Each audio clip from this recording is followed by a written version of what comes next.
Hey you guys, it's Rachel here with Senza Cane Corso. So, I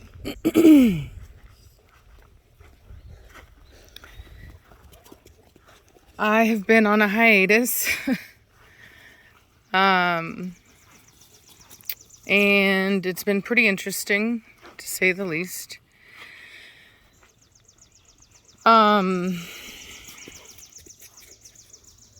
So, I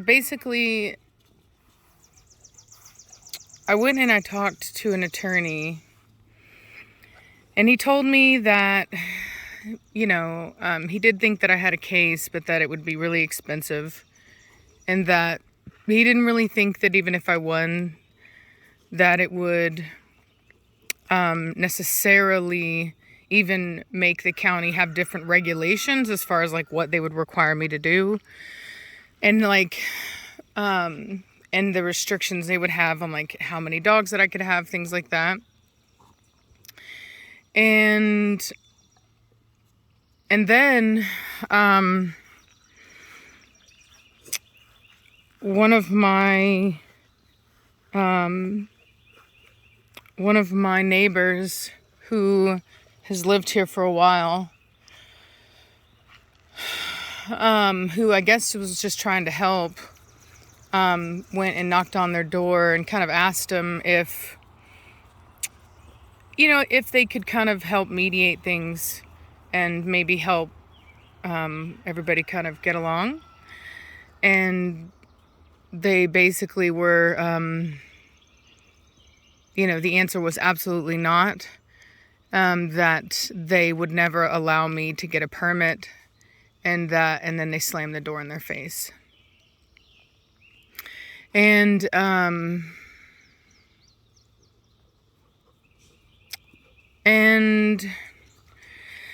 don't know, it just kind of, so Savannah and we kind of had a hard time, because she's been under a lot of stress. And so I had quite a few moments happen all at once where the stress got really high. And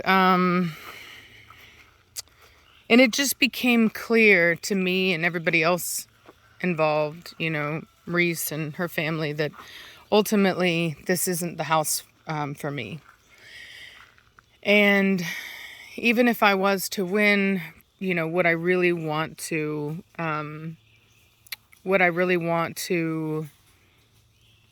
live next to people who hate me like that? You know what I mean? A very unreasonable level of hate. Unreasonable people do unreasonable things, and that's dangerous. And since I'm not willing to do unreasonable things, it doesn't make sense for me to stay where I will always be on the losing end of that. And I think for me, what was difficult about that was I felt like I was giving in, like I was giving up. And I've always been a fighter. I've had a lot of things that I've had to overcome in my life, and many of them I overcame just through sheer determination. And so it's easy for me to think that that's the way forward. And I think in this particular situation, it's not. But I also think that oddly enough, that this particular situation was a distraction for something greater. And so I have been, like, as many of you guys know, I have a history, rough childhood, things like that. Life has not been kind to me. And I thought that I had gotten over that because I don't think about it every day. I don't let it affect my mood every day. Like, I didn't think that I was, because I wasn't thinking about it. You know what I mean? I wasn't thinking about it, and I wasn't obsessing over it. I wasn't depressed per se. You know what I mean? I was able to work, and I felt like I was over it, and like I didn't have any issues with it. And then all this stuff happened, and it brought up all this emotion of like me feeling this ever present, like ever throughout my life, you know, rejected by my mother, rejected by my family, rejected by other foster families, you know, and my peers. And like, there was always this overtone of rejection. Oh my God, dude just took one to the dome. and anyway, you know, just this perception of a flawed person, you know, and I tried, and this is the thing, right, is I always tried to not let that, to not like, even though I had those feelings and thoughts, I wouldn't think about it a lot like that, you know what I mean? And it was like, and I was like, I don't care how I feel, I'm still gonna work just as hard, I'm still gonna blah, blah, blah. So I was able to persevere despite that, but what it made me is like a person with a hard exterior. So even though I wasn't mean, I was angry, and I didn't realize that. I think I knew that I could be angry. I like gangster rap. I'm not a big fan of like R&B. Like, I like very heavy music, you know what I mean? With a lot of energy in it. And it's hard for me to listen to like calm music. Like, as calm as I get is like house music. Maybe some country music. All right, I guess country would be my calm music. And you know, we're talking like prime country, right? Like the 80s and 90s and some even farther back than that. But anyway, I guess I didn't realize that I was an angry person. I was, you know, fearful of people. Like, for example, like I, you know, was always afraid to approach my neighbors because I always feared that they were exactly the kind of people that they are, which is, you know, it is what it is, right? But just because I'm right doesn't mean that I would have been right every time. And there's no telling what maybe would have been different had I not been so afraid to just walk over there and talk to him. Because and the reason I have a fear of people is because what I went through in my life. So what I realized was that it didn't matter how much I've talked about it and the counseling I've put myself through and the self-help books that I've read and blah, blah, blah. The one thing that I didn't know about, which is odd because as a Christian, it's actually a very fundamental thing, but I didn't know that. Velocity, get back over here now. Come on, let's go. I was raised Christian, but very young. And I was removed from the foster home that taught me about Christianity when I was about 12. And I, up to that point, had... Nirvana, get out of that. You have a whelping box. You don't need to dig your own. Let's go. Come on. Let's go. Come on, you guys. I need to move that gas can. I don't know why I thought that was in the shade. But anyway, move, honey. But anyway, so I'm gonna take that off and let this out.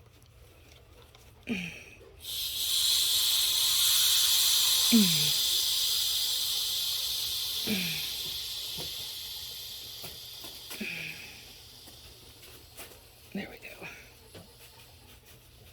I had to let that pressure out. Leave that there. Anyway, so one of the things that I knew about in principle is forgiveness, right? I knew that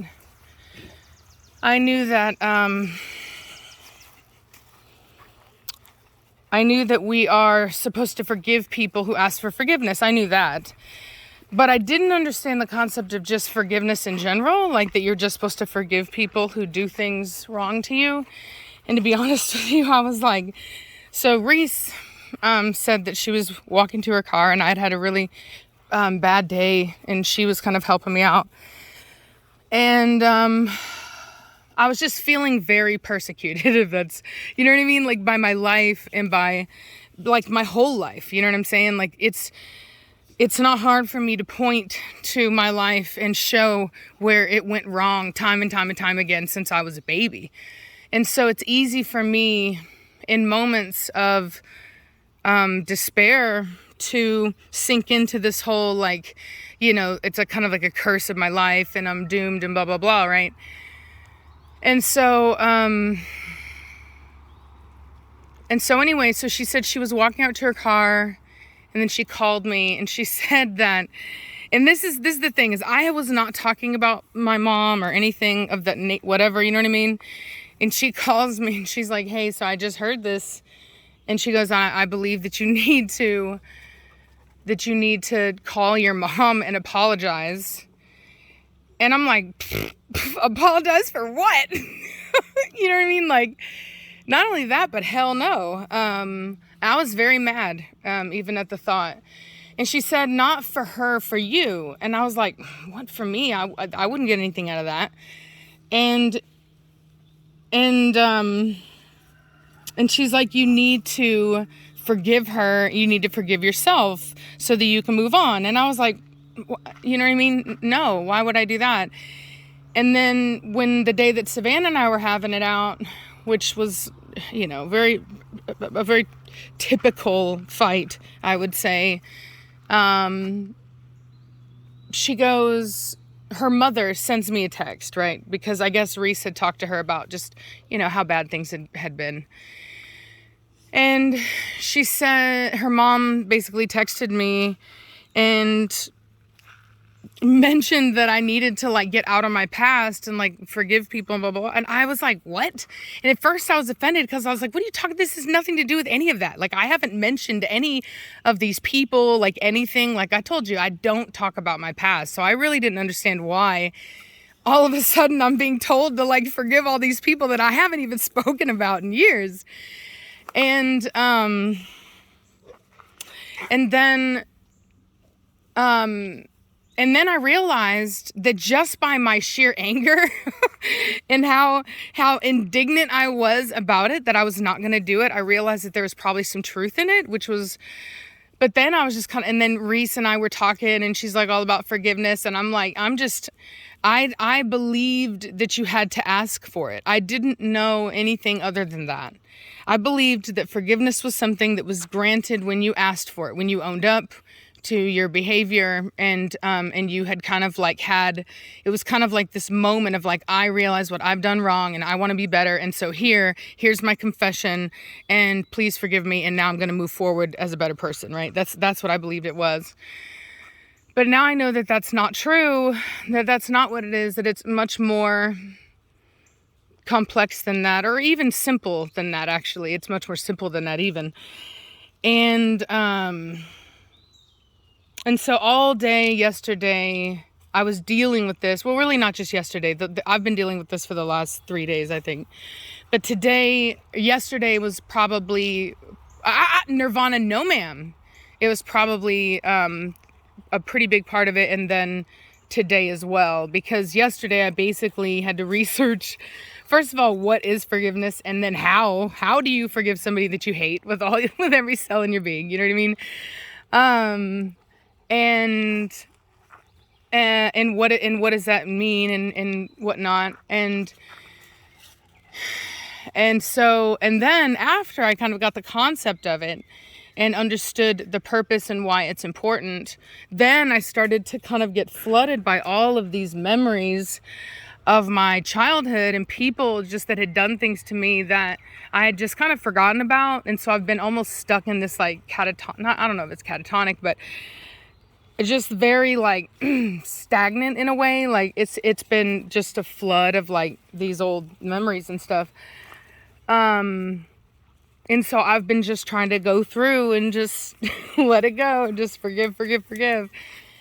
And I guess if I have any regret over all of this is that if indeed this house and this neighbor and this whole thing was designed because I'm so stubborn and I couldn't learn any other way, that would really suck. Because it is a hard lesson to learn, even though I will say that I'm appreciative, because I know that I've always wanted to be the best version of me, and I've always tried to seek that out. So any opportunity that I could to improve, I always try. Even if I make a mistake, I always try to come back and do the right thing and be a good person. It's important to me. And so this is just another area where I realize that I need to improve. Which honestly at the time I was like really ticked about, because I was like, why me? Like, after everything I've gone through, why do I have to do more improving? Like, I was just very in my feelings. But, you know, I'm getting over it now, and I think I'm on a better path. And, yeah, it sucks what's going on.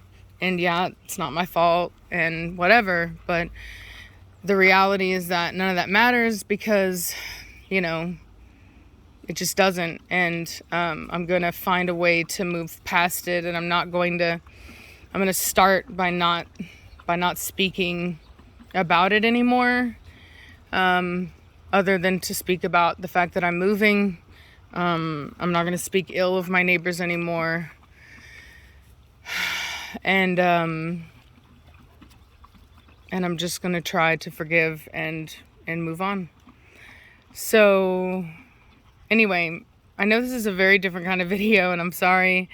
I would normally put this on Life of Senza, but I've had so many people contacting me trying to figure out where I'm at and what's going on, that I did feel the need to just go ahead and stick it on the main channel, because the subscribers that are on Life of Senza are typically on this channel already. So I hope that you guys are having a good day. I will say that while I'm going through a lot, I do feel a lot better today, and I feel like I'm going to be able to get back to making good, happy content. I think that's why I didn't want to do any videos for you guys, is I'm not the type of person that can really fake how I feel, and I didn't feel like I could tell you anything good or anything better, you know what I mean? And I just felt like I was being a Debbie Downer. I don't need anything. I'm not asking for anything. This is just, you know, what has to happen. I have to move. So I'm going to do the things that I have to do to get myself in a position to be able to move. I am going to be basically shutting down the commercial side of my kennel. So until I move, which hopefully won't take that long. For Mona, what we're going to do is Mona's going to go and live at Reese's house. I'll probably take one of her dogs. And basically, as long as a dog is not living at my house that is being used for breeding, then they can be here. So anyway, so that will go on. It's just not going to be here. And